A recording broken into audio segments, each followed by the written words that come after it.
all on behalf of ISA Karnataka, I welcome all the delegates and postgraduates for ISA Karnataka monthly webinar. Today's webinar topic is cardiac implantable electronic devices and anesthesia by a renowned academician, Professor Ranjit Karthikeyan. I welcome you, sir. I also welcome President ISA Karnataka, Dr. Manjunath Ji, Vice President Dr. Nazir Ahmad, Treasurer Dr. Sandhya, Karnataka Anesthesia Journal Editor Dr. Sudesh. I welcome Academic Chairman ISA Karnataka Dr. Vijayanand S. and Academic Advisors Dr. Gurudat CL, Dr. Balbhaskar S, Dr. S.B. Gangadhar, Dr. Ravi R, Dr. Danish Azam. Today's session will be moderated by Dr. Balbhaskar S. Over to you, Dr. Balbhaskar, sir. Thank you, Dr. Shukmar. We are very fortunate to have Dr. Ranjit today. Yes. He is currently the professor and head of cardiac anesthesia at SRMC, Chennai. And his focus is more on the pediatric cardiac anesthesia. In fact, he's created, he's very active in as an examiner for DM cardiac anesthesia. He has been executive committee, the council member of ISAKA twice. And in ISAKA, he has created a database for the first time for the society. And he is an invited faculty for Singapore General Hospital, section editor for Annals of Cardiac Anesthesia, and has got 52 publications and more than 200 lectures have been delivered so far. He has been duly recognized for all the hard work. He got the Academic Excellence Award in Cork in 2017. He got the Special Achievement Award in Education Expo 2017. He got an International Summit Award for the use of technology in healthcare, Portland, USA in October 2017. And Special Achievement Award for Academic Excellence in the 2nd International and 11th National TE Workshop conducted by ISAKA. And he was also awarded the Excellence in Cardiac Anesthesia in Venus International Medical Foundation, Chennai in 2018. And awarded the gold winner in the Medical Innovation Award in the Medical Conference, Chennai 2018. And he also got the Special Appreciation Award from the West Zone of the ISA in Gujarat in October 2019. And most important contribution, apart from the clinical activities, is the creation of an anesthesia website, the rawonline.co.in, also referred to as the Ranjit Anesthesia Academy, which has grown in strength in the last few years. And he also got the best medical e-learning website in 2017 and emerging medical speaker of the year 2017 by the Indian Health Professional Awards, popularly hailed as the Healthcare Oscar of India, New Delhi. So once today's presentation is over, if there is some time, we will also present details of this website, which is very useful for academicians, students, and of course practitioners across the world. Thank you very much for gracing the occasion. Dr. Ranjit, you can please, Shukmar, can we have Dr. Ranjit present the topic today? Good evening, one and all. Yeah. At the outset, I thank ISA Karnataka for giving. Over to you, sir. Good evening, all. At the outset, I thank ISA Karnataka for giving me this opportunity. Special thanks to Dr. Balbhaskar and Dr. Shivakumar who contacted me, and a lot of faculties are there. Dr. Gurunath, Dr. Manjunath, Dr. Vijayanand, Nazir, and everybody is there. The list goes on. And today is actually a very special day for all of us. Today is International Nurses Day. Actually, they are the pacemaker of the hospital. So it will be very ideal for me to talk about pacemaker today. Over to you. Over to that. I will just start sharing the screen. I have prepared, this is a long video. It takes about 50 minutes, but I have made as interesting as possible. I have animated. I have made it very easy for the postgraduate to understand. I'll wait for the feedback. If then time permits, I'll just discuss about Raw Online. I'll start sharing the screen.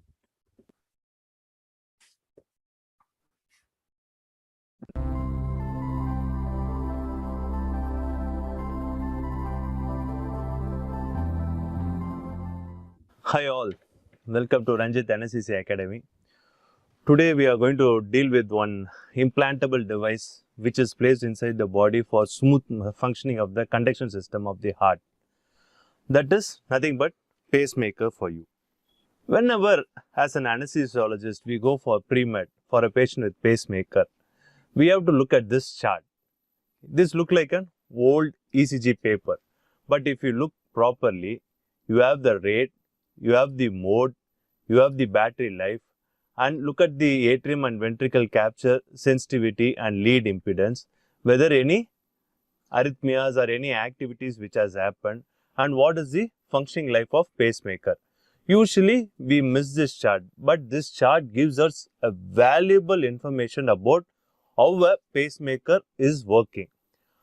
And to understand this chart, we have to know everything about the physical functioning as well as the physiological functioning of the pacemaker. Coming to history, pacemaker has a quite interesting history. It was in the year 1882. The patient was Katrina Serafin and she was posted for a chest wall tumor removal. The surgeon was von Ziemann and it was done in a place called Prussia, which is a remote village in Russia. As usual, the anesthesiologist's name is missing here. But what is so peculiar about this surgery? When they removed the chest wall tumor, after that the heart was accessible to the surgeon. So to control the bleeding, whenever he used current, the patient became blue. And whenever you removed the current, the patient became pink. So what was it? It is nothing but an alternative form of fibrillation and defibrillation which happened with current. Why this is very important with pacemaker? Because this was the first recorded event where a current can alter the rhythm of the heart. Then in the year 1933, Hyman, a cardiologist, came with a popular caption for pacemaker that is nothing but a self-starter for dead man's heart. This was published in a journal called Popular Science and this was the pacemaker discovered by him. But 5 years before, an Australian anesthesiologist, Mark Lidwell, what he did is, he inserted a needle into the patient ventricle and used an alternating current to stimulate the heart. He revived the child born of cardiac arrest. So we can take great pride in telling that it was an anesthesiologist, not a cardiologist, who discovered the pacemaker first. Then in 1951, Paul Zoll came with the pacemaker. This is not a ventilator, this was a pacemaker and he made the patient walk with pacemaker. This started the initial era of modern pacemakers. 5 years later, they came with the temporary pacemaker, but what did they use is a transistor. These transistors are used by our in the year 70s, 80s, where they used to listen to old movie songs and cricket scores. But what they did in temporary pacemaker is they removed the loudspeaker, instead placed the battery and circuit into it. So it was called as a transistor without a loudspeaker. Then in 1960 came the era of permanent pacemaker. For permanent pacemaker, to place the circuit and battery, the measurement required was somewhere between 55 millimeter into 16 millimeter. So they were looking for some case which can fit this circuit and the battery. What was ideal was kiwi shoe polish. In fact, first 3 permanent pacemaker, they used the metal case of kiwi shoe polish to establish the circuit. Then as year passed by, from temporary, the lot of modification happened and the size of pacemaker become increasingly small. And now it has come to a size of a small pellet which is hardly 1 cc in size. So the size is becoming increasingly small. All you need is to place this pellet into the right ventricle for the heart to be paced. Coming to the normal conduction system. The heart conduction usually starts from the SA node, which is located at the junction of SVC and RA. From there, it goes into the AV node, which is located at the atrioventricular junction. Then from there, it goes to the bundle office, and this bundle office divides into right bundle and left bundle. Left bundle has anterior fascicle as well as posterior fascicle.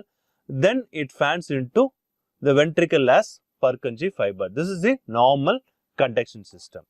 Here you can see the conduction system going from SA node to the Purkinje fibers.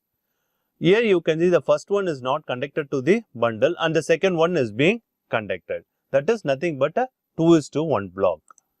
And here you can see the right side being conducted and the left side is not being conducted. That is left bundle branch block. Coming to the definition. What is a pacemaker? It is an electric device that delivers electrical stimulation to stimulate the myocardium to depolarize, initiating a mechanical contraction. So, pacemaker delivers a current to stimulate the heart, which is converted into a mechanical contraction.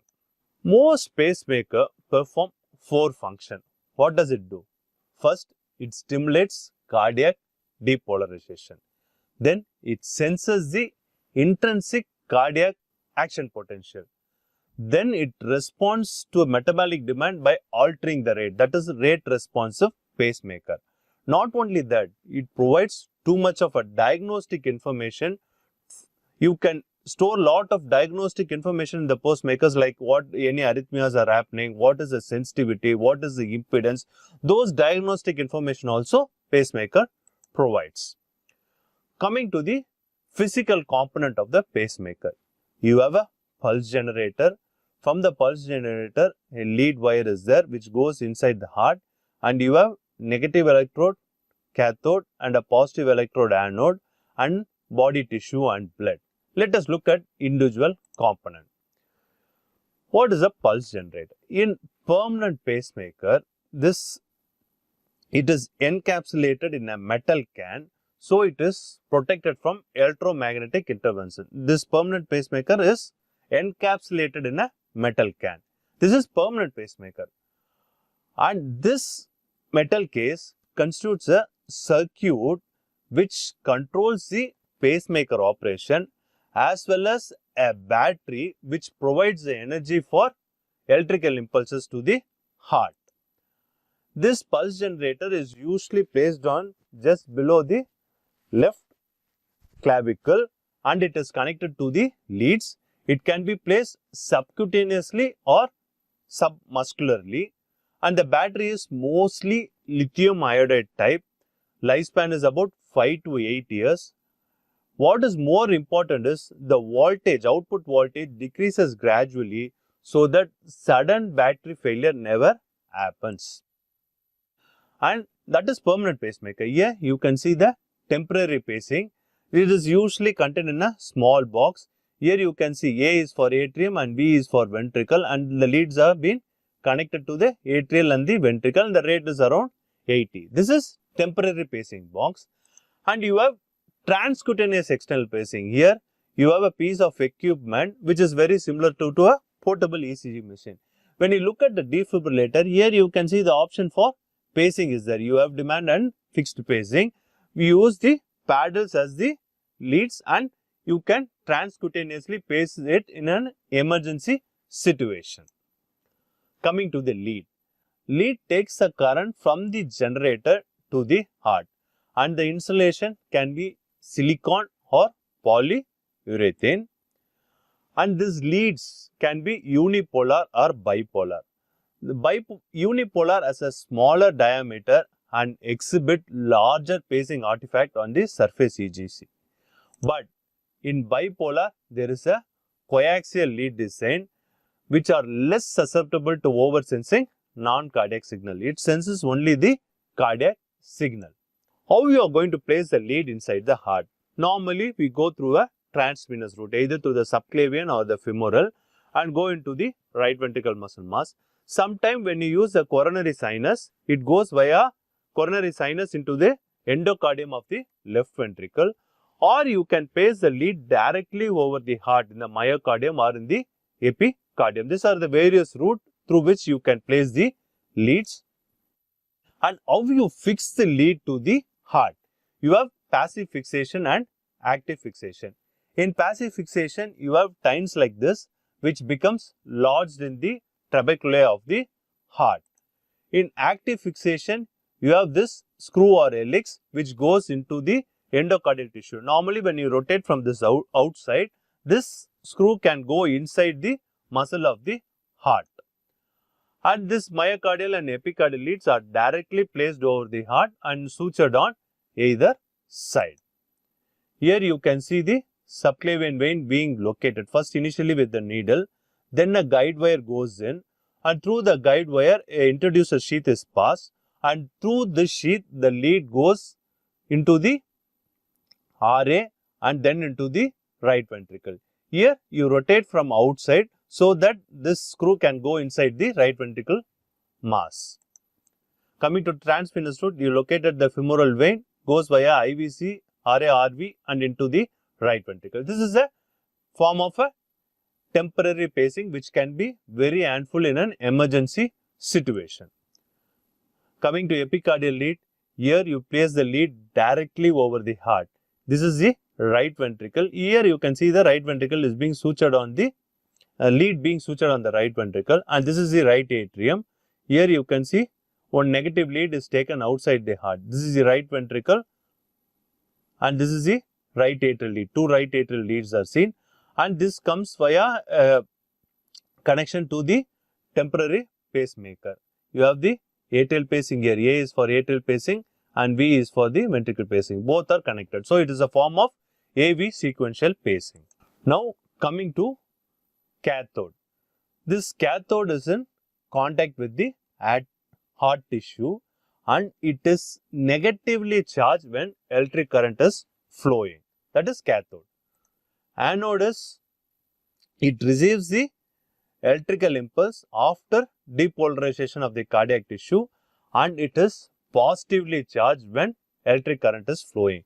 Why you have to know about this anode and cathode position? I will explain when you come to unipolar and bipolar pacing. And another important part is the body tissue and fluid. They are part of a conduction pathway between the anode and the cathode. What is unipolar? Here if you look at it, the cathode is inside the heart and anode is outside the heart. Here the flow goes to the tip of the electrode cathode, it stimulates the heart and returns through the body fluid and tissue to the anode which is outside, which is unipolar. But in bipolar pacing system, you have the anode just located inside the heart, just above the tip of the cathode.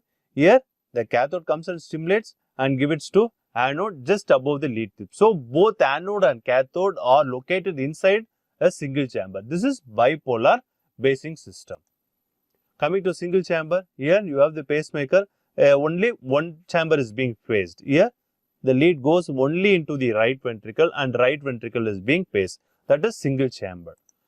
Advantage is you are putting only a single lead and getting the heart going. But disadvantage is you have a single ventricular lead does not provide AV synchrony. Your atrium is not paced, only the ventricle is paced. And when you have a single atrial lead, only atrium is chambered. It doesn't provide a ventricular backup. When the atrioventricle, from the atrium, it does not conduct to the ventricle. At the time, if you pace the atrium, it is of no use. So, you should have an AV sequential pacing, that is better, or your ventricle backup should be always there when you go for a single atrial pacing. Coming to dual chamber, here you have a lead which goes into the right ventricle and another one which goes via coronary sinus into the left ventricle, and the third lead goes into the right atrium. Here you have a right atrial biventricular pacing, that is like a normal conduction system. This type of pacing usually used in heart failure. You get the rhythm going. In dual chamber, you have one lead in the right atrium and another lead, green one, which goes into the right ventricle. Here you have right atrium and right ventricle. But previously which I showed is even the left ventricle is also paced. So, it is an atrial biventricular pacing. Here the first step is going to locate the subclavian vein. This is a subclavian vein which is located with the needle. Here you can see the coronary sinus lead, one going into the great cardiac vein and another one going into the middle cardiac vein. And this is the temporary pacing wire. Here you can see the one lead going into the right atrium. This is the right atrium, and this lead goes via coronary sinus into the left ventricle, and you have a temporary wire which is coming from femoral and going into the right ventricle. And here you have the right ventricle, left ventricle lead and the right atrium lead. Since the right ventricle lead is placed, the temporary right ventricle wire is removed. But what is very important is, look at this dark shadow. I will explain in the next slide what does that dark shadow shows. Here you are seeing the right ventricle lead, left ventricle lead and the right atrial lead, and you can see one dark shadow here, another dark shadow here. Whenever you have these two dark shadows, that is nothing but two shock coils. When you have these two shock coils, it means it is not a pacemaker anymore but AICD, that is automated implanted cardioverter and defibrillator. Always remember, when you see these two dark coils, it is AICD. Now, from the anatomy of the pacemaker, let us move into the physiological functioning of the pacemaker. Pacemaker basically does three functions. It paces, it sends the cardiac action potential, and it captures and converts that into a mechanical contraction. Coming to pacing. What is atrial pacing? Okay, here you have a spike just before the P wave. So, you stimulate the right atrium and produce a spike on the ECG just before the P wave. That is the atrial pacing. Here you can see the atrium is being connected and you can see the spike just before the P wave. This is nothing but atrial pacing. Coming to ventricle pacing. Here there is a spike just before the QRS and it stimulates the right or left ventricle. You can see the spike just before the QRS complex. Now what I have done is, from the AB sequential, I am removing the atrial pacing and only the ventricle is being paced. And you can see the spike just before the QRS complex. This is pure ventricular pacing. What is atrioventricular sequential pacing? Here you can see two spikes. One is just before the P wave and another one just before the QRS. And what is very important is, it mimics normal heart conduction. Here the ventricle is being connected, atrial is being already paced. So you have an AV sequential pacing. Okay. If you look at the monitor, you have one spike before the P wave and another spike before the QRS. This is AV sequential pacing. What is sensing? Here the ability of the, what is sensing? It is nothing but the ability of the cardiac pacemaker to see the intrinsic cardiac activity. It visualizes the action potential when it occurs, so that it senses what is going on inside the heart. The pacemaker senses.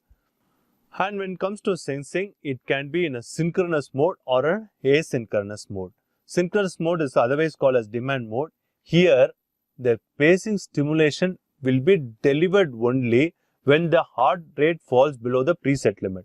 For example, you set a rate of around 40. If the rate comes below 40 only, this pacing will work. What is asynchronous? Here there is no ability to sense. It will deliver a preset rate. Okay. For example, you set the pacemaker around 72 or 75. It will automatically deliver, whether the heart rate is 100 or 40, it doesn't bother. It will automatically deliver a rate of around 70 beats per minute. And what is triggered? It delivers stimuli in response. It will sense the cardiac event and delivers a stimuli which can be triggered or inhibited. Asynchronous, you have a fixed rate, the impulse produced at a set rate, and there is no relation to intrinsic cardiac activity. And the most important thing is, it is susceptible to torsades spontaneous if the impulse coincides with the T wave. So you have to be very careful with asynchronous. With demand, the sensing circuit searches for intrinsic depolarization potential, and if absent, a pacing response is generated and can mimic intrinsic electric activity of the heart. Coming to capture. Here, a ability of the pacemaker to generate a response, that means a contraction following an electrical stimulation, and this capture can be electrical, that means a spike is seen on the ECG monitor, or a mechanical capture, which means you have a palpable pulse corresponding to the electrical event. So you have electrical capture and a mechanical capture. Now coming to the nomenclature of the pacemaker, you have NASPE, that is North American Society of Pacing and Electrophysiology, or BPEG, that is British Pacing Electrophysiological Group. When you combine these two groups, it is called NBG, that means North American, British and generic. And what is this pacemaker code? First is the chamber pace. Either it can pace the atrium A, ventricle V, or both chamber, that is dual E, or none, which is O. Coming to the second function, it is the chamber pace.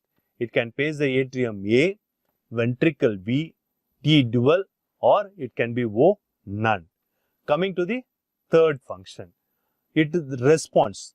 Either it is triggered T or inhibited, or it can have both dual, again O, none. Usually, this three nomenclature only we use for pacemaker. In advanced mode, you have the other two nomenclature which is added, which is rate modulation and programmability.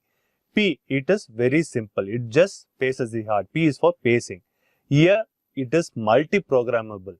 You have the other functions of the pacemaker coming in, like impedance, battery, output. All programs will be incorporated to it. That is multiple. And rate adaptive. According to the physical activity of the patient, the pacemaker can alter the rate. That is rate adaptive. And C is communicating. Whatever the information stored in the pacemaker is communicated to an external source, so that they can do the necessary alternative to keep the pacemaker functioning optimally. And O is none. 5 is actually a AACD function, where P stands for pacing and S for delivering the shock, and D is for both pacing and shock delivery. This is the pacemaker nomenclature. Coming to the indications of pacemaker, the first and foremost is going to be an acquired atrioventricular block, or a chronic bifascicular or a trifascicular block, sinus node, 6 sinus syndrome, sinus node dysfunction, prevention and termination of tachyarrhythmia. This will be very most indication for AICD, hypersensitive carotid sinus and neurocardiogenic syndrome, cardiac transplant where your heart is denervated, AV block associated with acute MI where the heart rate is not there, congenital heart disease, particularly while coming off bypass or surgeries which is involving the conduction system. For example, when you do a VSD, the AV node can be damaged. Hypertrophic obstructive cardiomyopathy, where they have shown that the gradient comes down with proper pacing. Idiopathic dilated cardiomyopathy, where your atrial biventricular pacing will come in handy. Now coming to pacemaker failure. The failure can be from the generator level, or at the lead level, or at the ECG level. Coming to generator failure. Generator failure can happen from the pacemaker placement or from the battery. Battery, as I said earlier, the lifespan is around 6 to 8 years, but gradual drop of voltage only can happen. So, sudden complete failure of battery will never happen. Due to pacemaker placement, sometimes it may not work due to pneumothorax, pericarditis, or your atrium and ventricles are perforated by the lead which you are placed, infection or erosion of the pacemaker pocket, infective endocarditis, or a venous thrombosis where the lead cannot pass into the respective chamber. Coming to lead failure, the lead might be damaged, or the dislodgement of the lead from that particular chamber can happen, or the lead can break leading to lead fracture. Coming to ECG abnormality, there can be failure to output, failure to capture, or failure to sense. These three things can happen. What is failure to output? Here, there is no pacing spike, despite an indication to pace. This is failure of. Coming to sensing abnormality, it can undersense or oversense. In undersense, the intrinsic beat is not sensed, but the pacing is delivered. The normal beat is not being sensed, it is undersensed. In oversensing, there is no activity. It oversenses it and there is no activity. Coming to failure to capture.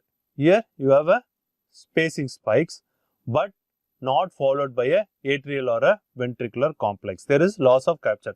Only the spikes are seen, but the atrial and ventricular contraction is not seen. And what are the various factors which affects the pacemaker function? First and foremost, your potentium, which can alter the cardiac action potential. Magnet application, you can place over the pacemaker and you can alter the pacemaker function. And whenever there is a cardiac perforation or MI, there is local alteration inside the chamber. Even if you place the lead there, it may not function. And the antiarrhythmic drug, which can alter the cardiac action potential. Your hypoxia, acidosis, definitely the heart may not pace. And anesthetic drugs like succinylcholine and dexmedetomidine can interfere with pacing. So, how you are going to treat with this pacemaker failure? First and foremost is you should address the precipitating factor. What causes the pacemaker? For example, a potassium is high or low. You should correct the potassium before going into other causes for pacemaker failure. And you should place a magnet to revert to asynchronous mode before patient goes to surgery. And if nothing works, you should have the option of temporary pacing ready to be inserted through the transvenous route. And sympathomimic drug which can stimulate the SA node like isoprenaline should be made available. Small bolus of isoprenaline can stimulate the SA node and can keep the rhythm going. Sometimes anticholinergic like glycopyrrolate and atropine can come in handy. And if nothing works out, finally you have to go for a open surgical epicardial placement of the lead. And coming to the magnet, you have to understand that magnets are never intended to treat pacemaker emergency or prevent electromagnetic effect. Its purpose is to check the battery life and do the necessary alteration, or if you want to change to asynchronous mode or you want to alter the rate, you can place the magnet and do it, but it is not for emergency. Here you can see the magnet is placed over the pacemaker and this reading will be reflected in the screen and you can do the necessary alteration. That is how a magnet works. Coming to anesthesia. As I said earlier, whenever you go for a pre-op evaluation, you should look at the pacemaker chart properly and you should know the indication of pacemaker and each and every detail of pacemaker. What mode, what rate, what is the battery life, and how is the pacemaker functioning. Everything you should look in detail and this will come in very much in handy in the perioperative period. And a chest X-ray to know the location of the pacemaker, particularly if it is in the just below the left clavicle, electrocardiogram along with the pacemaker detection and serum potassium. And with the pacemaker, you should know the indication and the date of initial placement, patient underlying rhythm and rate without pacemaker, number and type of lead, and when the last generator test disc and what is the battery status, obtain any generator event and current program information including the rate, mode and enhancement, ensuring there is an adequate safety margin for sensing event and pacemaker discharge. Usually the manufacturer will explain to you. That is the reason an interaction with the pacemaker manufacturer should be done in the preoperative period. Magnetic detection should be ensured and the rate should be recorded. Also, we should look whether the pacemaker was reprogrammed, which depends upon the pacemaker dependency. For example, if patient is in a complete dot block, even a small time duration of pacemaker disconnection can cost patient his life. Surgery type and location. For example, the surgery is on the thoracic cavity and the pacemaker is just below the clavicle. It might interfere with the surgical location. You should take necessary precaution. and whether there is a need for increased heart rate. Those things you should analyze in the preoperative period. Coming to intraoperative management, the first and foremost is going to be your ECG monitoring, and here you should make the ECG detect the pacemaker spike. There is an option for ECG when you go for a setting. Here the pacing detection is off, so you don't have the spikes just before the P wave. All are in the same color. But if you put the pacing detection on, you can see the spike coming in white color. This is a ventricular pacing. Okay, that spike detection or pacemaker detection on the ECG monitor should be turned on, and whether this pacing spike is converted to mechanical systole, you have to do a palpation of the pulse, and any moderate to major surgery, you should have a beat cardiac monitoring with an arterial line, and this becomes very, very important when there are biventricular pacing. Sometimes patient with a higher pacing rate will have a higher oxygen demand, so their oxygen requirement will be very high, so you have to give the necessary oxygen. And most important thing is you should have an equipment for backup pacing like a temporary transvenous pacing, and defibrillation should be present. Now coming to the most important problem which you can face in the operating room, that is electromagnetic interference, which can alter the function of the pacemaker. Here you can see the interference which can be detected as a heart rate by pacemaker, and the pacemaker won't deliver the rhythm. So it is very important to know how you deal with this electromagnetic interference, and this can cause rate alteration, sensing abnormalities, divert to asynchronous pacing, noise reversion, or reprogramming of the pacemaker. Most important thing is the electrocautery. You have to go for a bipolar cautery rather than a unipolar cautery, and go for an harmonic scalpel. Most important thing is your ground plate should be at least 15 centimeter away from the pacemaker, but you can place in close proximity to the operating site. And the return pad placement, you should avoid pacemaker in the path, and you should use short bursts with long pauses, and pure cut is better than the coagulation. Coming to MRI can cause extremely high pace rate with that noise, and it reverts to asynchronous pacing.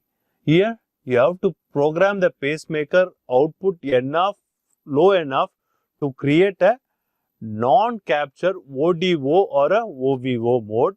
Resuscitation equipment and temporary pacing should be available.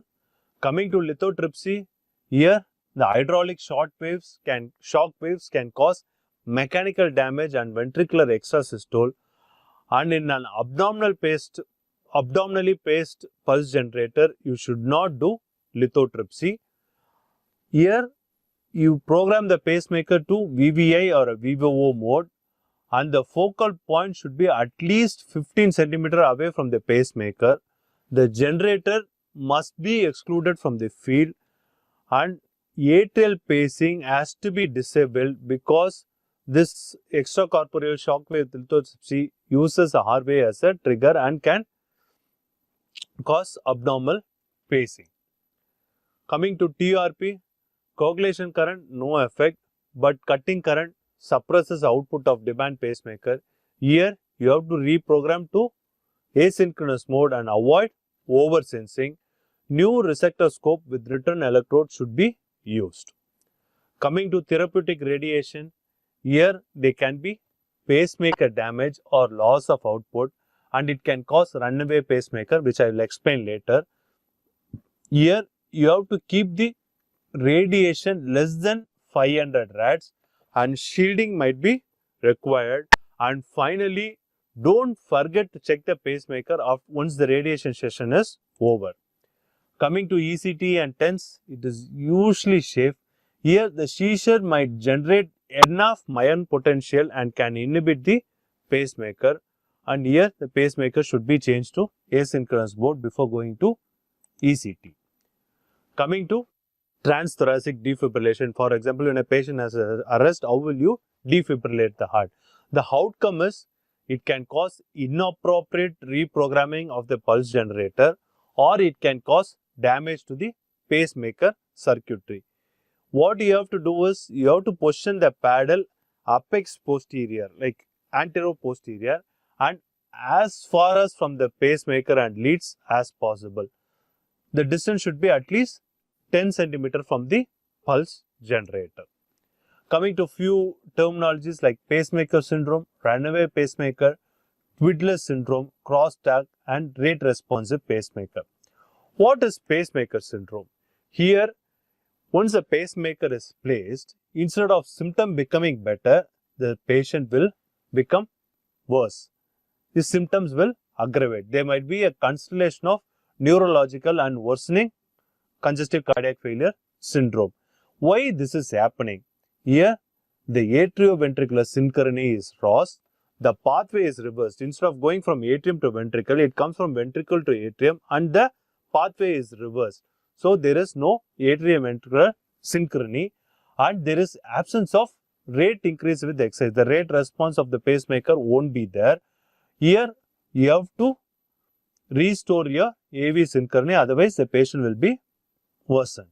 Coming to runaway pacemaker, here there is erratic tachycardia and it is potentially lethal. It happens with battery depletion and therapeutic radiation. How to prevent it? Here you have to use a hermetic sealing to prevent from the radiation or decrease the pulse amplitude at high rates and keep a maximum rate. And the most important thing is timely replacement of battery. Coming to twiddler syndrome. Here what is going to happen is the patient intentionally or unintentionally manipulates the pulse generator, causing the pacemaker twist. So it might stimulate the ipsilateral phrenic nerve, which can stimulate the diaphragm and pace the diaphragm and cause abdominal pulsation. Sometimes the brachial plexus can be stimulated. You can have a rhythmic arm twitching. This is twiddler syndrome. Coming to crosstalk. Here, the pacing stimulus is delivered to the opposite chamber. For example, if you put the pacing lead in the right atrium, the right ventricle might pace. If you pace the lead in the right ventricle, left ventricle or right atrium can be paced. There is a false inhibition. The chamber which is required for pacing may not pace and it may pace the opposite chamber. That is crosstalk.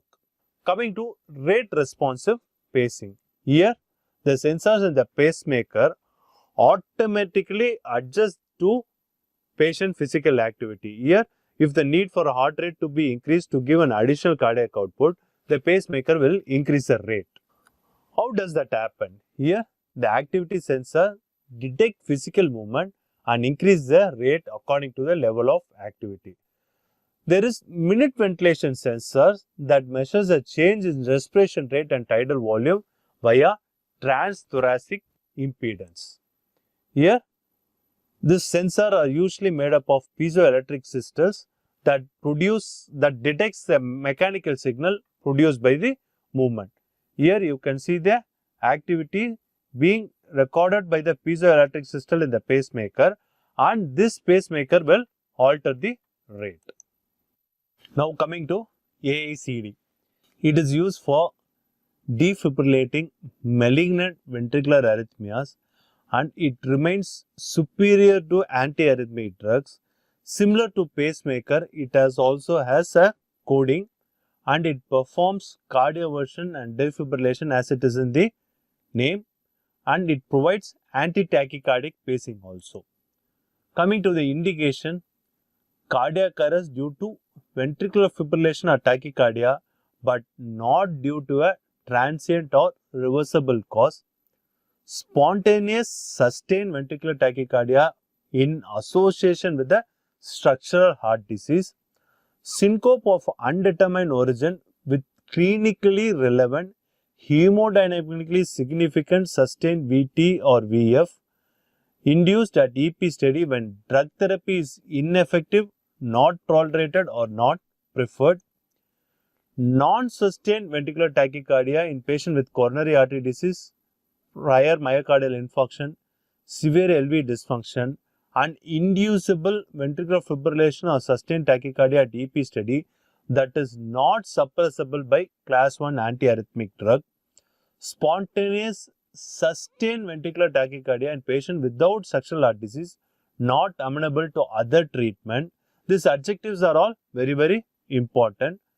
The patient with left ventricular ejection fraction which is less than or equal to 30% for at least 1 month past myocardial infarction or 3 months post coronary artery bypass grafting. These are all various indications. Coming to the code, here you have 4 positions. First position is which chamber is shocked. O is for none, A is for atrium, V for ventricle and D for dual where both chambers can be shocked. That is the first position. Coming to second position which is anti-tachycardic pacing. O is for none, A for atrium, V for ventricle and D is dual. It is almost similar to position 1. Coming to position 3 which is nothing but tachycardia detection. But how it can do? 1. E is by electrocardiogram or H is hemodynamic. Coming to last position which is like a pacemaker which is called anti-bradycardia pacing chamber. Here O for none, A for atrium, V for ventricle and D for dual. Coming to pre-anesthetic evaluation which is slightly more complex than that of the pacemaker. First and foremost thing which you should do is new onset dysarrhythmia warrants delay of elective case and evaluation. First thing you have to understand that any new arrhythmias you should electively postpone the case. Battery life, here the evaluation is slightly more complicated than regular pacemaker. How you recognize AICD? As I said earlier, you can see the 2 shock coils in the RV lead and integrating the device and calling the manufacturer is the most appropriate thing you do in the preoperative period. And you have to disable anti-tachycardic therapy prior to the induction of anesthesia. And any programming concerned with anti-bradycardia pacing is very similar to that of what we do in pacemaker. Coming to intraoperative management, you have a ECG with good spike detection, pulse oximeter, whether a good trace is coming, and most important thing is beat to beat cardiac output monitoring. And the choice of anesthesia technique is dictated by the physiological condition of most of these patients because they might have a decreased systolic function, dilated ventricle or severe valvular regurgitation. External defibrillators should be ready, but at the same time avoid the paddle placing over the AICD. And another important thing which you should not forget once the case is over is post-op re-enabling. You should make the patient come back to the normal setting which was there before going for surgery. What are the complications you can face? There might be operative failure, pacing and sensing failure. There might be an inappropriate cardioversion where cardioversion is given when it is not indicated, or the cardioversion is not effective like ineffective cardioversion or device deactivation. Coming to sensing failure, it can oversense and undersense like pacemaker. Appropriate failure to treat. For example, the program cutoff is at 180 beats, but if VTAC occurs at 160, it won't sense it because your program cutoff is at 180. If VTAC occurs at 160, it won't deliver the cardioversion. And inappropriate cardioversion, this is the most frequent complication. It provokes pain and anxiety in the patient.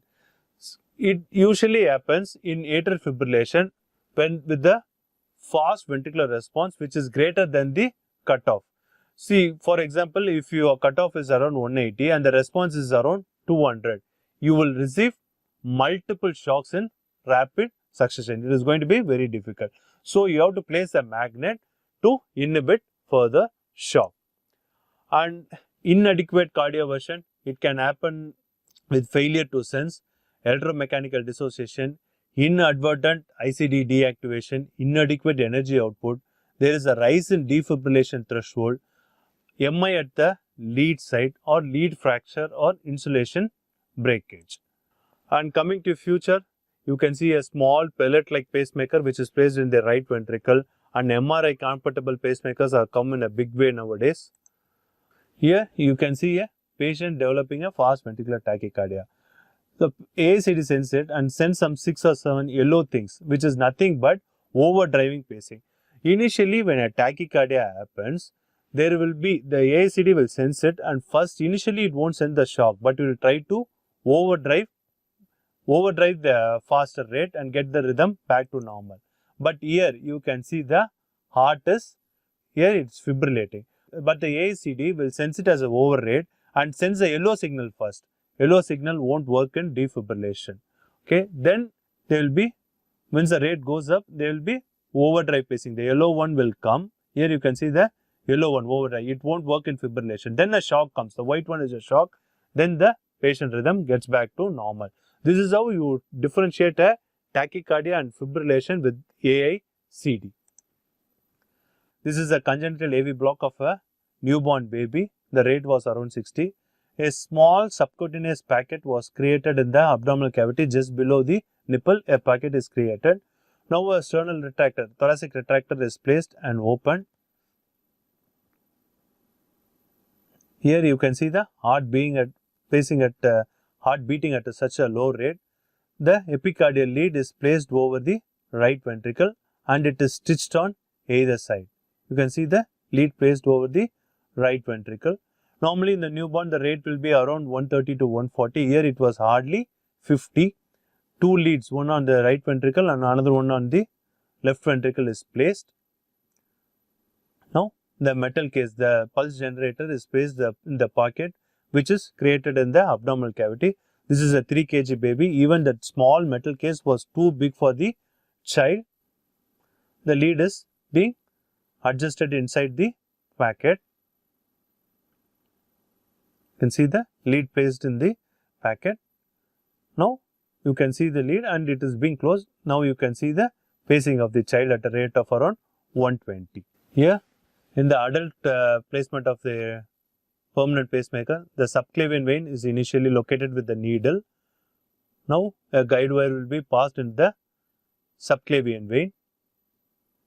Here you can see the guide wire is being passed into the subclavian vein. Now a surgical pocket is being created along just below the clavicle for pacing the metal generator. Now the lead is passed across the sheath. This is the right ventricle lead which is going to be passed across the sheath into the right ventricle. Here you can see the lead is going into the right ventricle and this is the temporary cable. Once this right ventricle cable is placed, here you can see the pulse generator is being inserted into the surgical pocket which was created just below the clavicle. This is the pacemaker and you can see the lead going into the right ventricle.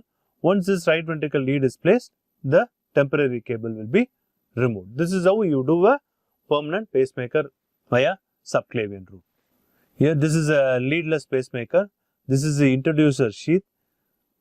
This is a small capsule like this. This is the pacemaker. They have a tine-like arrangement which goes into the right ventricle wall. Here you can see how it is deployed in the right ventricle. This is the introducer sheath. The preparation is going on to introduce it. Here you can see the pacemaker deployed in the right ventricle. It will be hardly a size of 1.5 cm. You can see the battery as well as the circuit. And I was fortunate to witness this leadless pacemaker, one of its kind in the South India. We were the first one to do it. Coming to few other complicated terminology like lower rate, refractive period, blanking period and upper rate. Lower rate, what is lower rate interval? It defines the lowest rate the pacemaker will pace. What is refractive period? Here, the interval initiated by a paced or a sensed event. It is designed to prevent inhibition by either cardiac or non-cardiac event. Nothing can happen during the refractive period. What is blanking period? It is the first portion, initial portion of the refractive period. Here, pacemaker is blind to any activity. This is done to prevent oversensing pacing stimulus. What is the upper sensor rate interval? Defines the shortest interval, highest rate the pacemaker can pace as dictated by the sensor. This is how a pace dart looks. Coming to the summary, know as much as possible about the patient, pacemaker, manufacturer and the cardiologist. What is the effect of magnet on demand pacing and shocking capability? And test the battery status, sensing and pacing threshold. You should have a technical support to convert to asynchronous mode before the start of surgery. And your electric cardiac pad placement is very, very important. The return pad should avoid the path of pacemaker. ECG and pulse oximetry monitoring is mandatory along with beat to beat cardiac output monitoring, particularly if it's a high risk surgery. Be ready to treat a pacemaker failure. If pacemaker is reprogrammed, magnet may still convert it to asynchronous mode and AICD detection should be turned off. Thank you.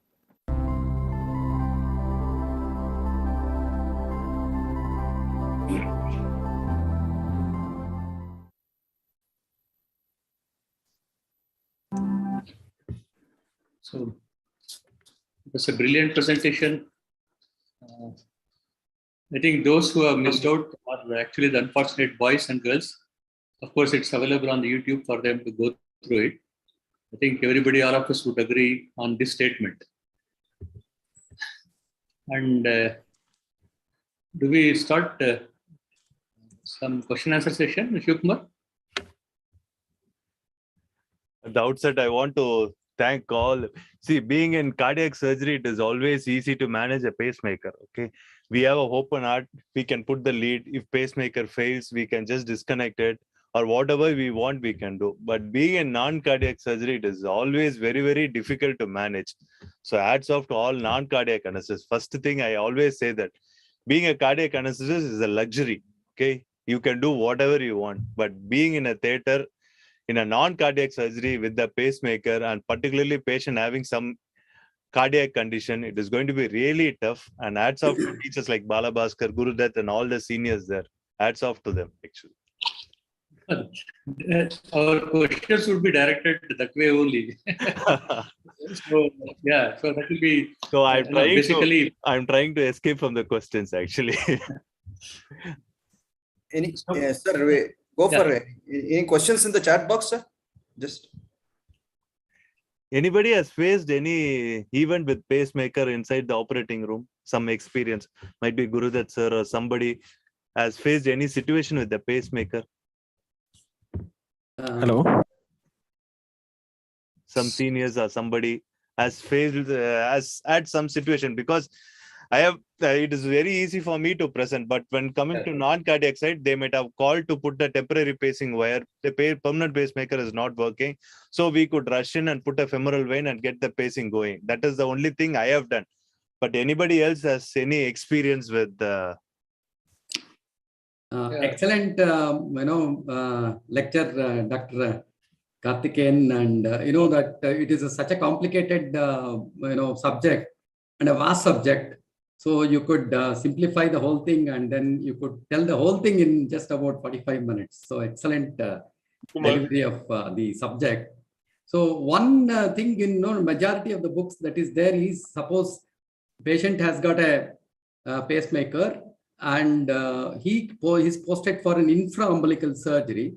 So many times it is said that you need not have to change it to asynchronous mode.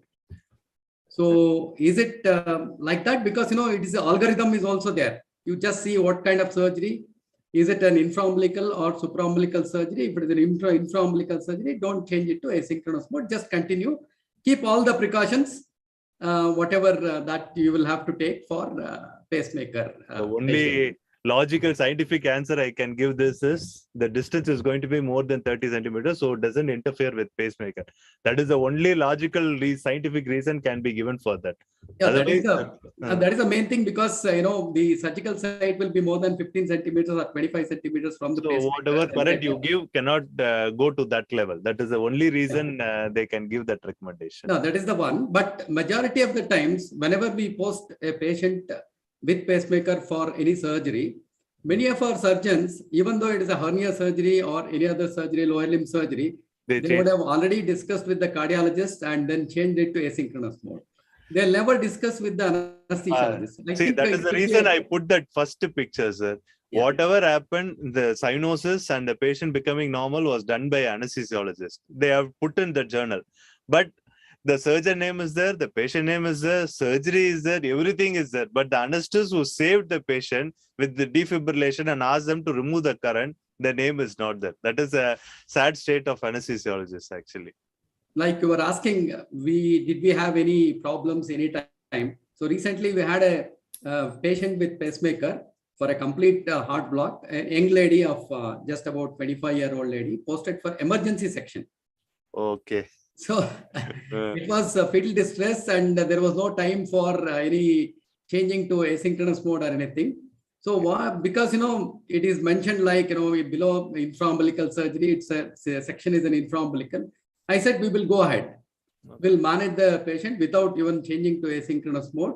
So, and also, taking all precautions. And also I told the surgeons not to use the monopolar diathermy, try to use bipolar, and also strictly not for more than 2 to 3 seconds each time.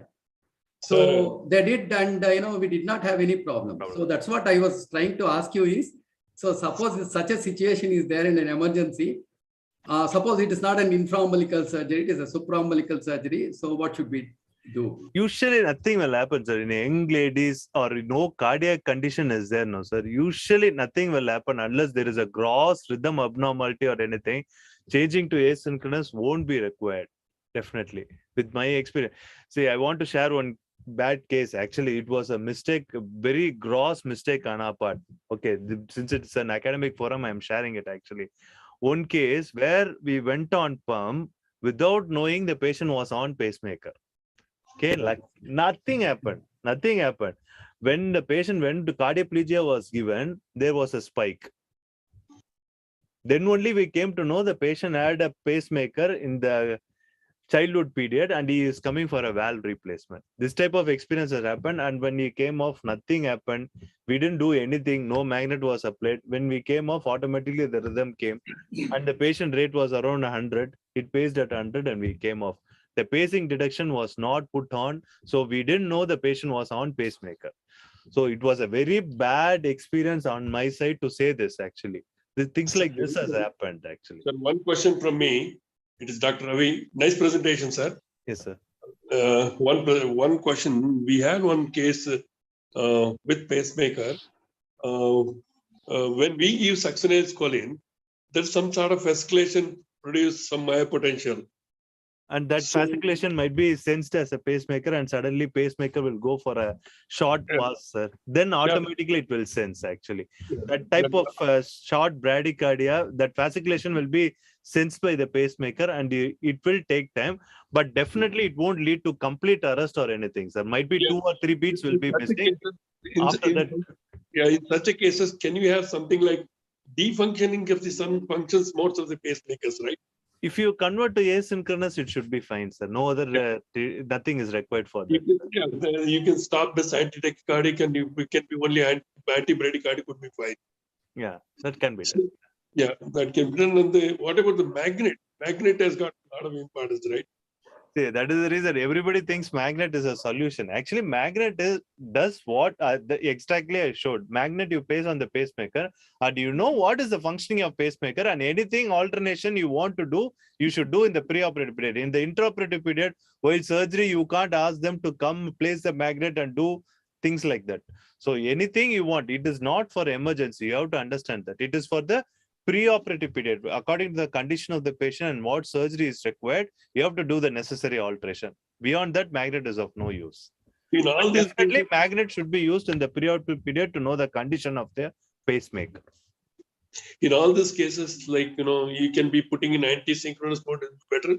Yes, sir. Asynchronous mode is always safe for the duration during surgery. Anybody has seen the magnet being used in the preoperative period?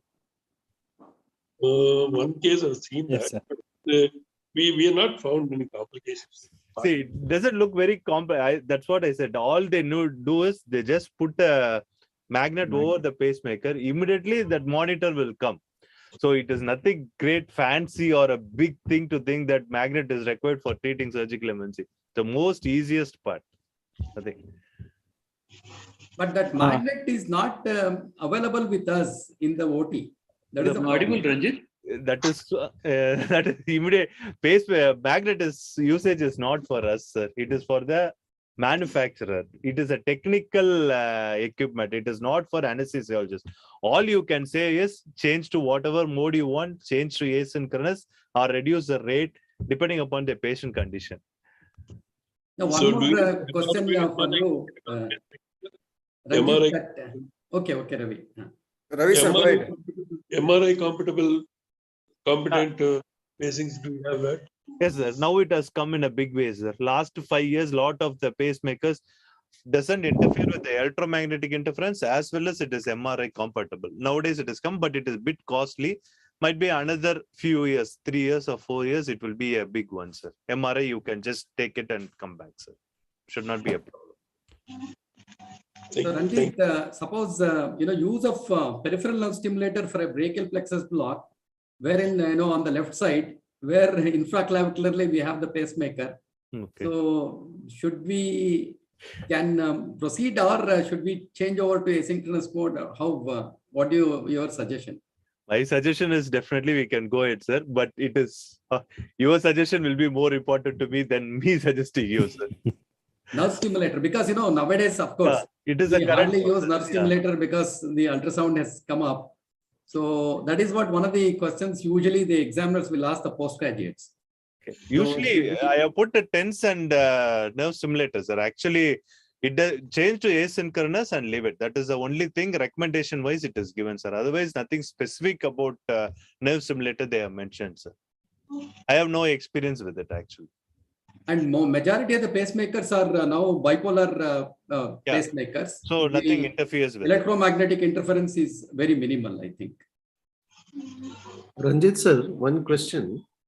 We had a TRP, laser TRP recently, just 2-3 days back. We wanted the pacemaker guys to come and see. He said not required to change to asynchrony. So we were also wondering. Hey, it has to be changed, no? Yeah, we didn't change. Nothing happened, is it? And nothing, and nothing happened. Yeah. So I was the reason I asked. See, everybody on the recommendation first step when patient comes to surgery, change to asynchronous mode, they will say. But so far, I have not seen any event. Only thing which I have seen is pacemaker not working, and we have to put a temporary pacemaker. That is the reason initially before you ask any question, I want to know out of all the seniors here, any pacemaker event has happened because the asynchronous mode was not changed. But it is laser, no? Dr. Azam, it is laser TRP. Laser TRP doesn't involve use of electric current. Yes, sir. Laser will not produce any electromagnetic interference. As Balbhaskar was telling, you don't have to change. Yeah. The monopolar intercautery and the bipolar TRP would be associated with the problems with electricity. Correct. The laser would not have any problem. Yeah, absolutely no problems. That must be the reason they have committed. Must have. Yeah, basically. Sir, but bipolar, the moment of Dr. Sudesh here, sir. Good evening, Ranjit, sir. Good evening. Excellent talk. I'll tell you your slides. I had seen the same thing in South Zone recently in December in Pondicherry. Okay. I think it was a revision. It was a wonderful talk. Thank you. Sir, yes, sir. That's what in continuing with Dr. Azam's discussion. When we had, I had a similar problem about 1 month back. The surgeon was hesitant to get it converted to asynchronous. Of course, it was a rate dependent.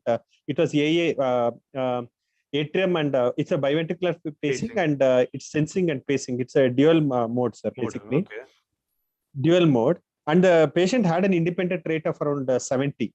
Okay. So this pacing was done because he had a 2-in-1 block. It was an intermittent block. So basically, his functioning was good. Everything was fantastic, sir. He doesn't battery, everything I got it checked. Everything was fine.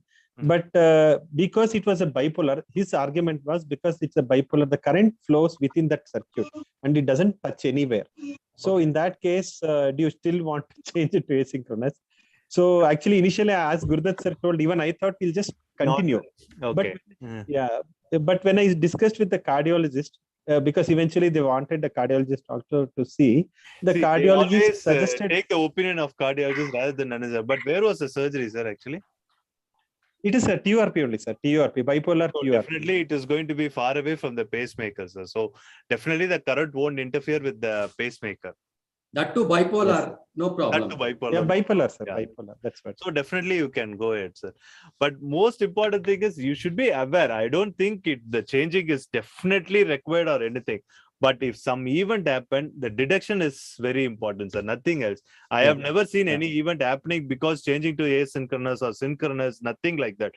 If you are careful and you are observing what has happened, most of the time you will be safe, sir. Nothing required. Great. Thank you, sir. Interference of ECWL in ECWL and ESWL. pacing. I have put it in that slide, sir. Actually, Yes. it might act as a trigger for R wave and tremulate arrhythmia. So mostly abdominally placed pacemaker, you should avoid it. But if it is placed subclavicularly, you can go ahead, sir. Nothing issue. Thank you. There are fifth generation pacings have come down. Which Fifth generation. yeah, now small pellet like things, sir. I was the first in India to do it. One hard 1 centimeter pellet. All you need is just go like to the femoral vein, place the tines in the right ventricle. Your job is done, and it will be 1 centimeter inside the heart. Over. The cost of it, sir? It is too high. At the time when it came, it was 10 lakhs, sir. Actually.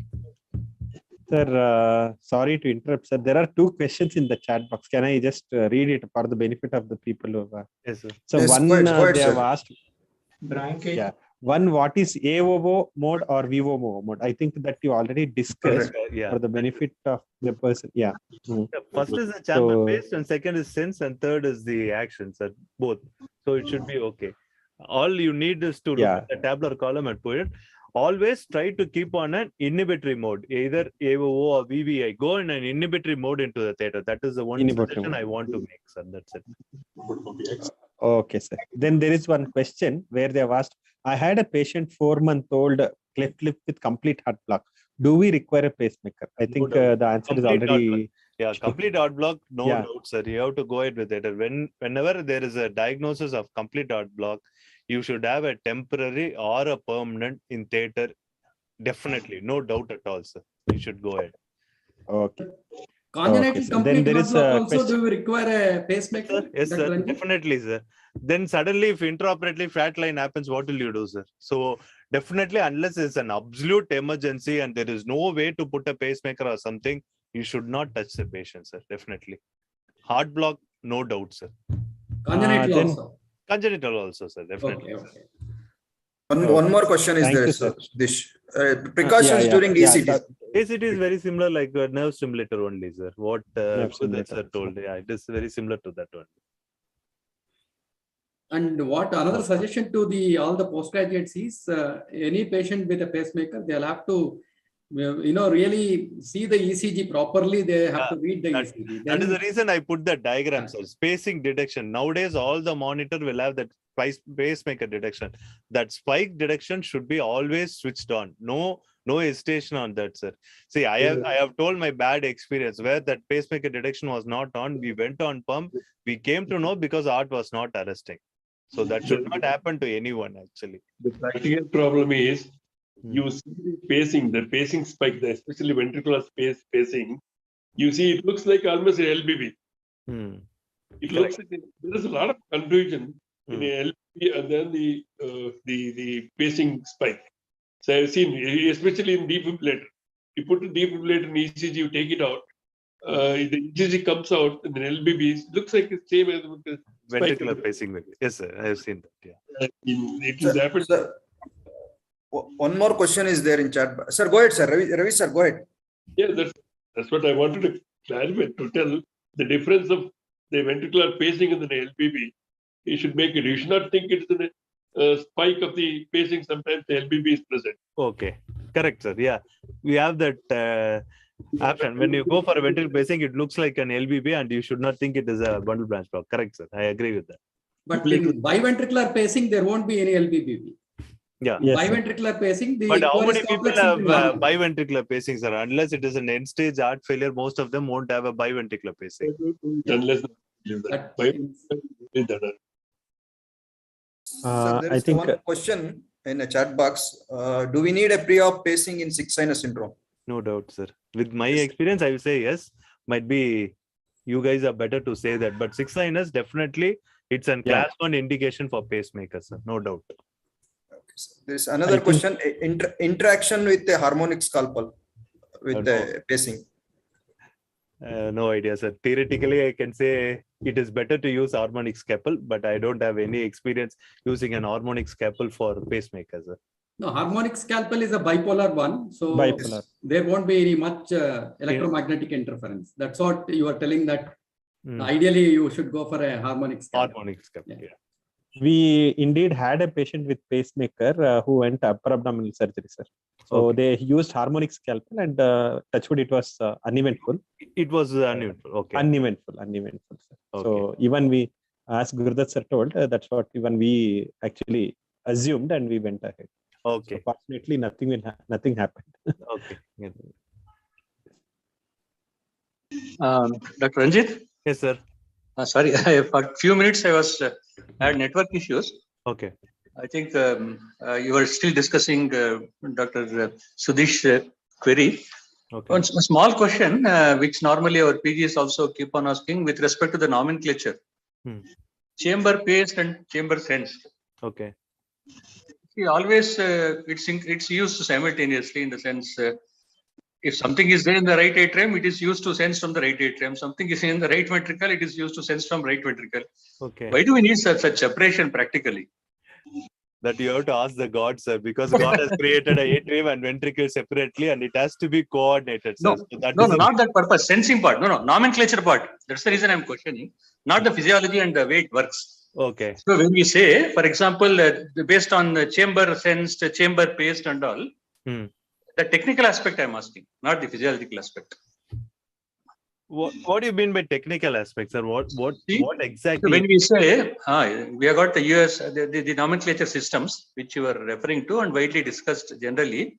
Okay. When you say it is based upon the chamber being paced, for example, right ventricular pacing. Pacing, okay. Ventricular V. Changer, then being sensed. So right ventricular sensing.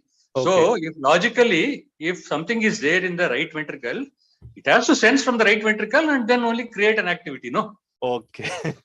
Understood, no? I understand, sir. Okay. That's what I was trying to convey. Is there something which is like a dummy, it just plays there and it doesn't work? It won't happen, no? It won't happen, sir. Definitely.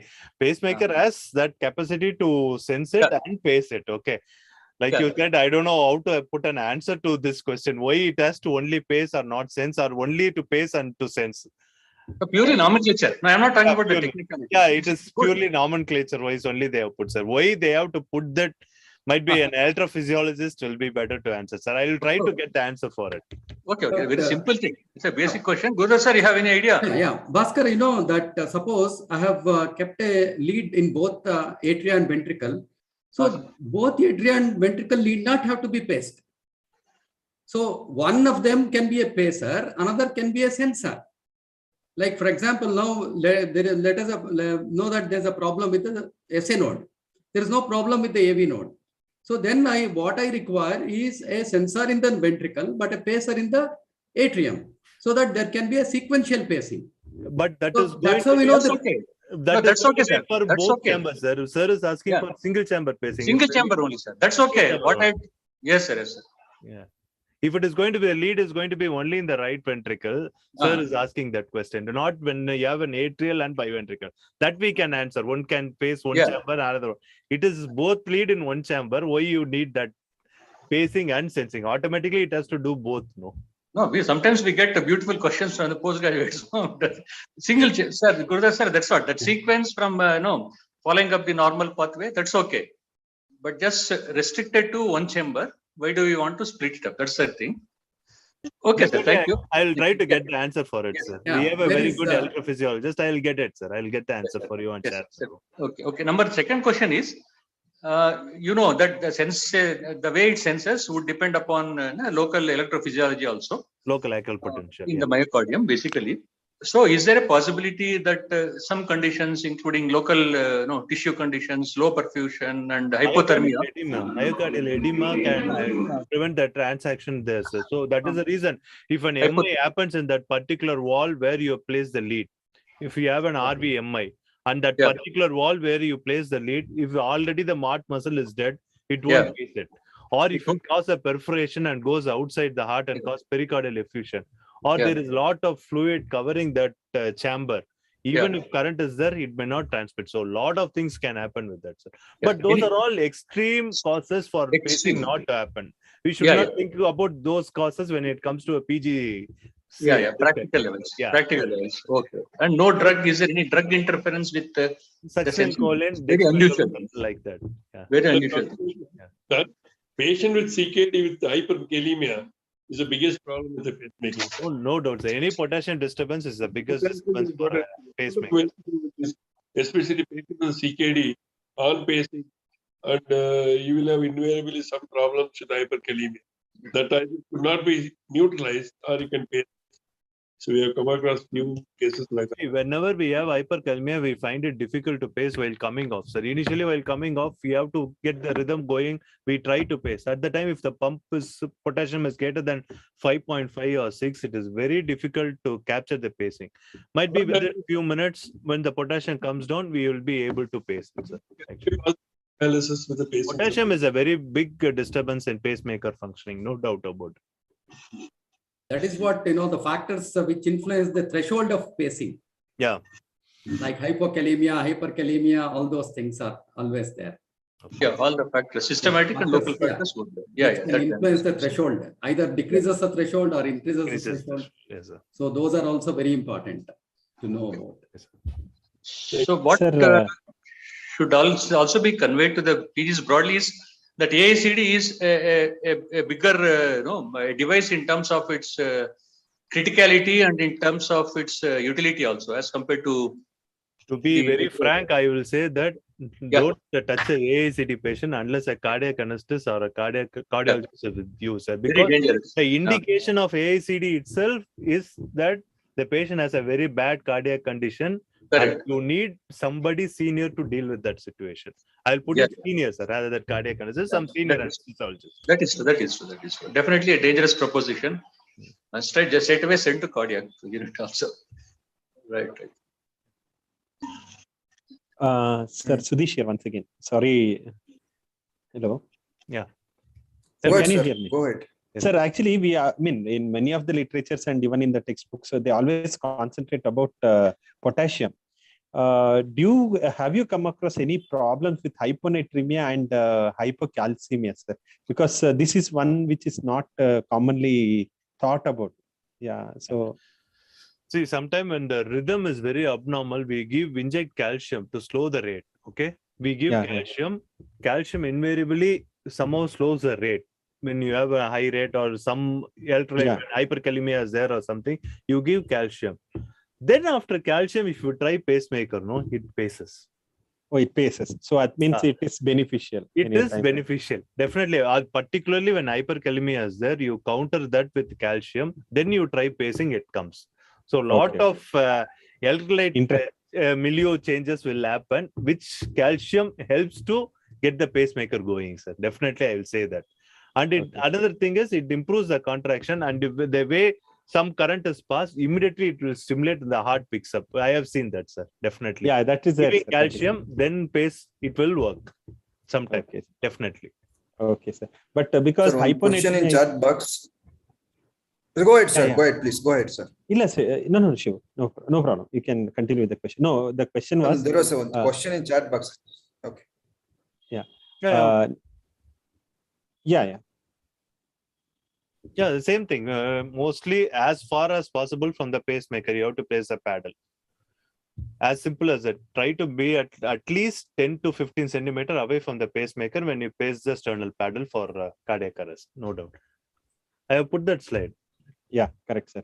And there is also one question regarding isoprenaline as chemical pacemaker, and I think you already discussed about that. Yeah, isoprene is a wonderful drug when there is flat line or you have to stimulate the SA node or something. But you have to understand that it might cause dangerous arrhythmia, which may not revert also. So Yeah, both close. way it can go. Okay, you have to be very careful. With the experience, you know when to give isoprenaline. But definitely it helps when the pacemaker is not capturing or anything to stimulate the SA node. You can give isoprenaline, no doubt about it. In patients like RV dysfunction, RV failure, we have got isoprene extremely good results. Yeah, it reduces PVR also, so it will be very good. Dilation, bronchodilation. But see, isoprenaline, a cardiac anesthetist administering when the heart is open, seeing the heart is totally different, and a non-cardiac anesthetist in a closed chamber giving isoprenaline is very, very much different. Yeah. But seniors understand the fact which I am telling, because isoprenaline can kill the patient. Yes, sir. Yes, sir. It can cause dangerous arrhythmias, also severe ischemia. It can induce. It cause dangerous hypotension and ischemia. If PAH is there, okay, I can understand. But otherwise, it is not a good drug in a non-cardiac setup. It's a good pulmonary dilator, sir. Yeah, definitely. Congenital heart disease, it's a drug. Yeah, definitely you can give in congenital disease because most of them will have PAH. Or we increased pH. Yeah, correct. So one more common question that is asked for the students is, how do we diagnose pacemaker dependent patient? No, that's what commonly asked the students, because when we give the ECG in the exams, all you have to do is put the magnet and see. no, sir. One thing is, if all the majority of the QRS complexes, they have a spike before.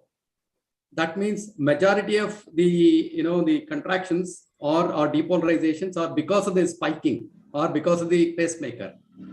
Then you know that the patient is a pacemaker dependent. But that will be there when, even if normally how much output you have put, you have get a small low sensitivity, that spike will be there, no sir, invariably. No, if suppose the patient also has got the inhibitory or triggered responses are also there, and then so then you don't, if the patient has got an automatic activity, okay, I understand. there won't be any spike. Yeah, got Suppose it. if majority of the QRS complexes in a ECG are having a spike before, that means a majority of the beats are requiring the pacemaker activity. So that's correct. how I think Definitely, we can, I understand. Yeah, we can say that the patient is pacemaker dependent, and you will have more problems with such patients. yeah, correct, sir. Yeah, The spontaneous activity is very minimal. yeah, correct. So one last question. The PGs, how do you is a patient is pacemaker dependent or independent? No, that's what Just now we discussed that. Postgraduates, the other spike basis, on the spike basis. Okay. On the spike basis, if it is a spike always there, it is say that is a dependent. That's what sir said. No, yeah. If it spike is not there, if the spontaneously patient is contracting, probably spike independent. Yeah. These patients can be, you can switch it off during surgery. Okay. You can switch off the pacemakers during surgery if you found complications when spike dependent is not there. I feel.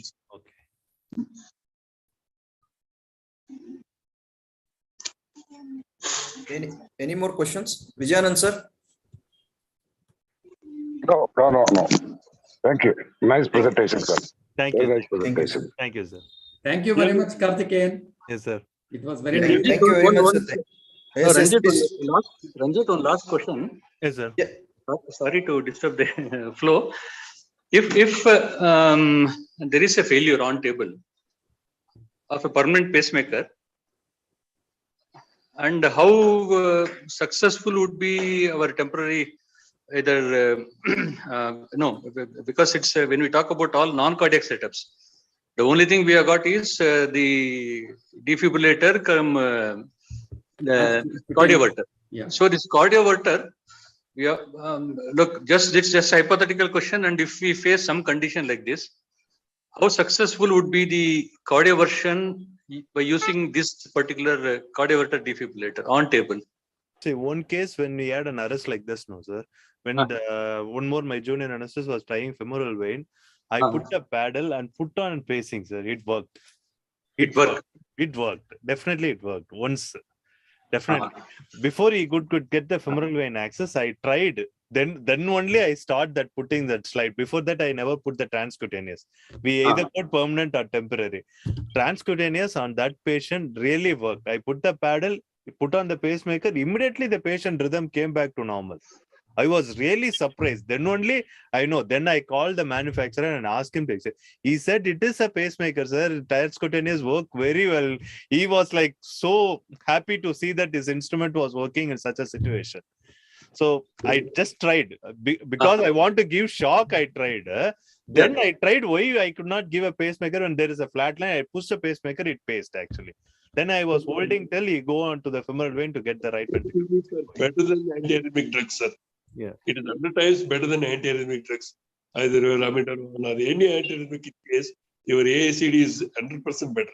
Yeah, correct. It's always give a good result than your antiarrhythmic drugs. Right. Thanks a lot. Thank you, sir. Thank you. I welcome Dr. Sandhya to give a vote of thanks. I don't want that presentation, sir. Please go. Go ahead, sir. Okay. Is it okay or? Please, sir. Just 10 to 15 minutes, right? Yeah, for 10 minutes, sir. Yeah. Please go ahead, sir. Go ahead, sir. Sorry. Yeah.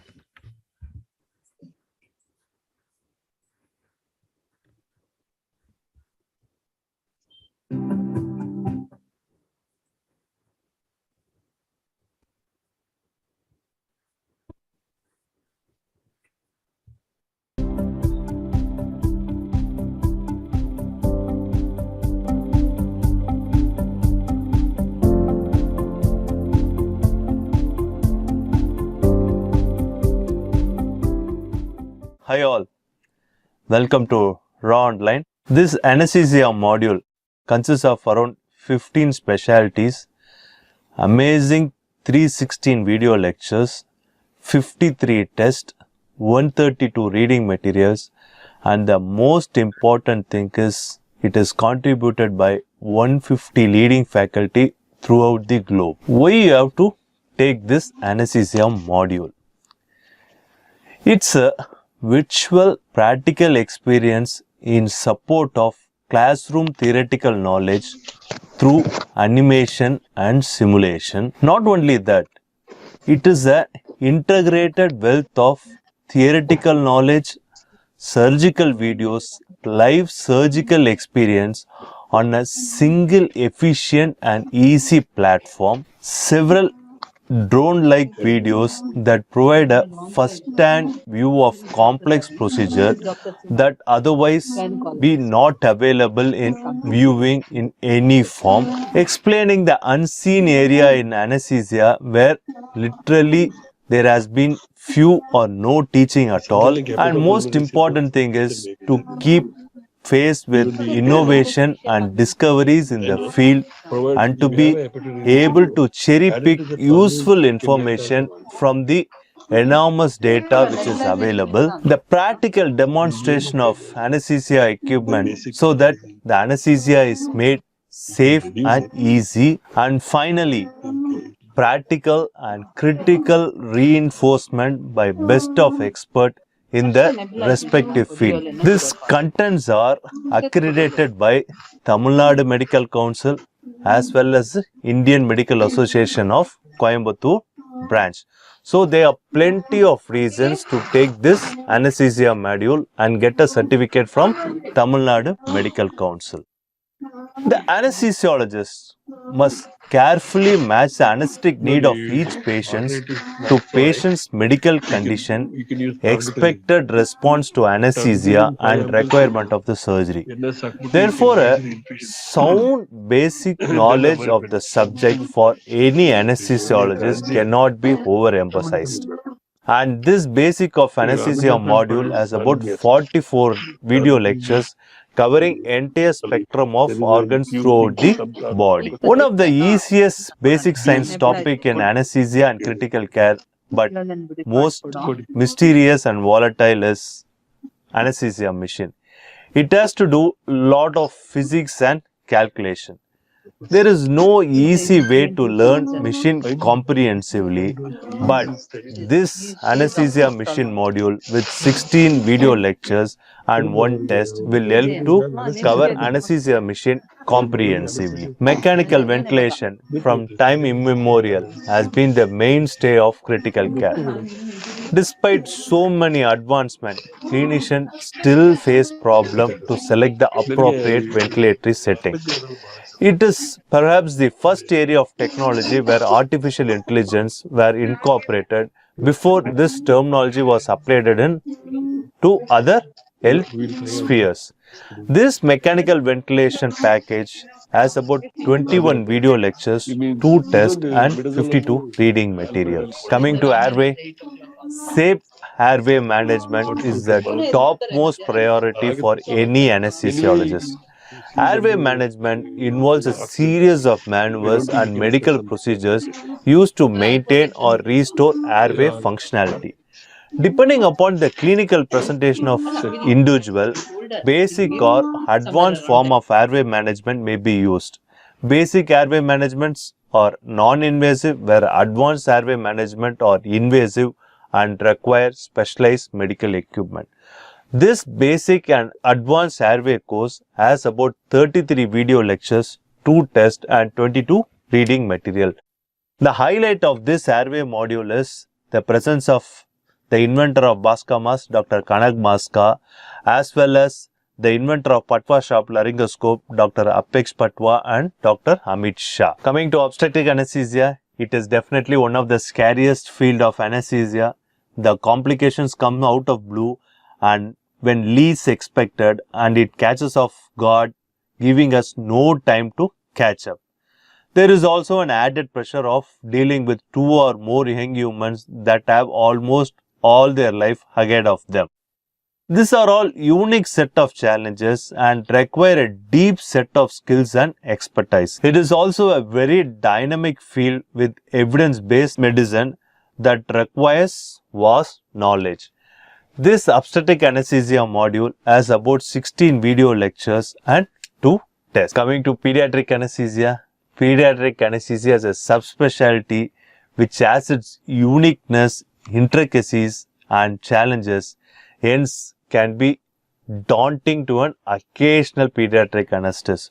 To overcome that, we have the pediatric anesthesia module which has 15 video lectures and 9 tests. Neuroanesthesia is a subspecialty that deals with complex neuroradiological, neurosurgical, trauma and neurocritical care.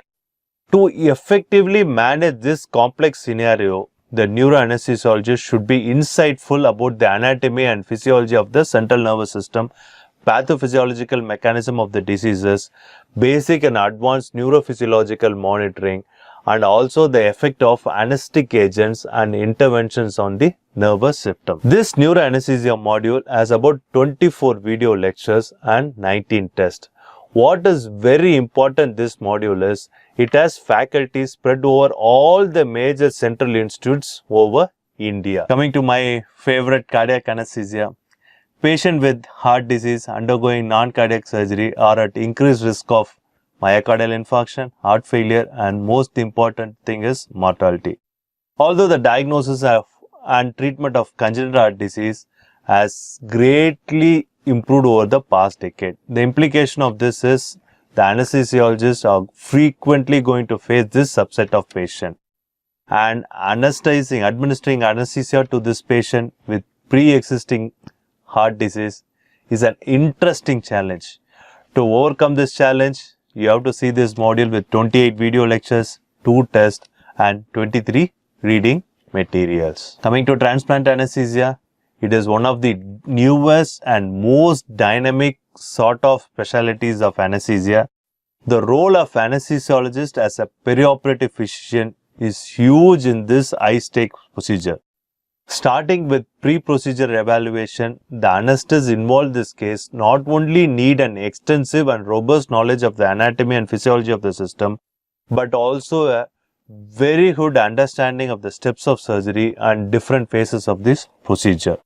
This transplant anesthesia module has about 12 video lectures and 6 tests. Oncoanesthesia is a fast emerging field where the knowledge about the underlying disease, surgical techniques to identify, resect, prevent dissemination and anesthesia are evolving rapidly.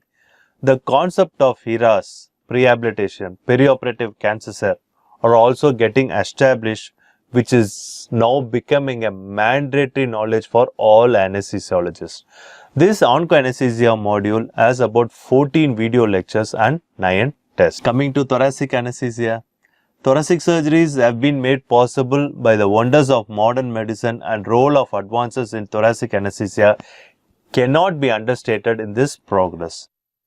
Intimate knowledge of the bronchopulmonary segment, blood flow to the lung, physiological and pathological alteration in the lung is necessary to provide good anesthesia in patient undergoing thoracic surgery. This module will answer that, and it has about 18 video lectures. Coming to monitoring, which is the mainstay of any anesthesia management, the presence of appropriately trained and experienced anesthesiologists is arguably one of the chief determinant of patient safety during anesthesia. However, human error is inevitable, and there is substantial evidence that proper monitoring reduces the probability of such errors. The use of monitors has given the anesthesiologist the opportunity to provide safe and more effective service to patients requiring delicate surgery.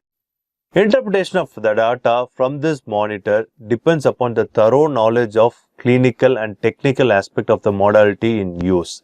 This monitoring of anesthesia module has about 20 video lectures. Coming to maintaining the hemodynamics. The hemodynamic knowledge required by an anesthesiologist has undergone a sea of change in the last 2 decades, particularly in sick and critical patients. The role played by anesthesiologists in maintaining hemodynamics has become even more critical in such condition. The basic and advanced hemodynamic monitoring has about 17 video lectures, 2 tests and 35 reading materials.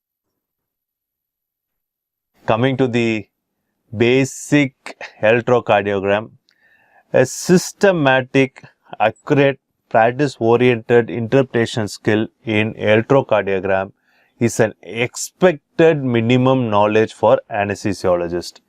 This basic ECG module has about 14 video lectures and 13 tests. Coming to the heartthrob for any anesthesiologist, that is regional anesthesia.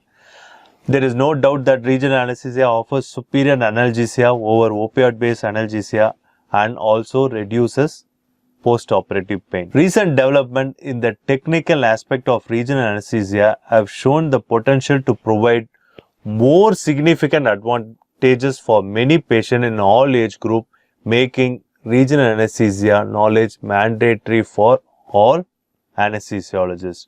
In this regional anesthesia module, we have about 21 video lectures covering regional anesthesia throughout the body. Thank you. Get your access to anesthesia package of Raw online now. Thank you, Ranjit sir. It's one of the best medical e-learning platform. The postgraduates and young anesthesiologists can utilize this platform. So it was a wonderful lecture today. We have enjoyed it. Now I invite Dr. Sandhya, Treasurer ISA Karnataka, to give vote of thanks. Good evening, everybody. I would like to give the vote of thanks. I would like to thank Dr. Ranjit Karthikeyan for his excellent lecture and also enriching our knowledge regarding the pacemaker and its complication and how to deal with those problems, and also enlightening about his Rao Academy. So that all our new anesthesiology members can get use of it. And I would like to thank our all EC members, including Junath HD, Vice President Dr. Nazib, and our Secretary Dr. Shivkumar. And I would like to extend my thanks to our academic course directors, Dr. Balabhaskar sir, Dr. Gurudat sir, Dr. Ravi, Dr. Azam Danish, and Dr. Gangadhar sir. And also, I would like to extend my vote of thanks to our academic director, Dr. Vijayana, and all our viewers for participating in our monthly Educasa 90th episode and enriching themselves and all us. Thank you, one and all. Thank you all. Thank you all.